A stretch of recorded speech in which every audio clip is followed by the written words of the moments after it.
Isan'ny firenena niara-niasa tamin'ny firenena malagasy hatry ny ela ny firenena amerikanina, mbola hiara-iasa hatrany ny firenena roa-tonta ary hanohana ny firenena malagasy hatrany ny firenena amerikanina. Io no nivohitra nandritra ny fanokafana tamin'ny fomba ofisialy ny hetsika America Week izay natao tetsy amin'ny lapan'ny tanàna Analakely. 17 taona amin'ity taona ity no nanaovantsy ny voalohany ny fifanarahana ara-diplomatika teo amin'ny Madagasikara sy États-Unis.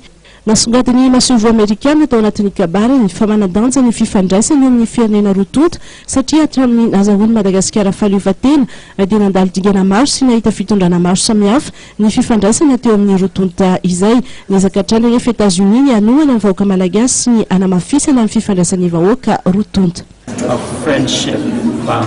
And cooperation, collaboration between us, the United States and Madagascar. Tena fotoana miavaka dia miavaka ty anay ho antsika satria fankalazana ny fahadimpolo amin'izao taona nisy fifandraisana ara-piarahana, nisy fiara-miasa sy fiarah-mientana teo amin'ny firenena roa-tonta.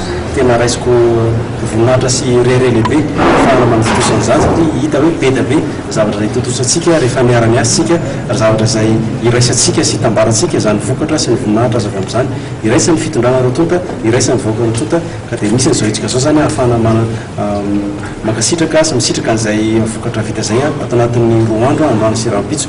Tena manokana dia tena mirere ary mino fa ianareo malagasy eo koa afaka sy mahasambrere amin'ny zavatra izay vita satria niarany tantatsika ny fahamentanana na fitotosana andreny tanjona sy vokatra rehetrarehetra ireny.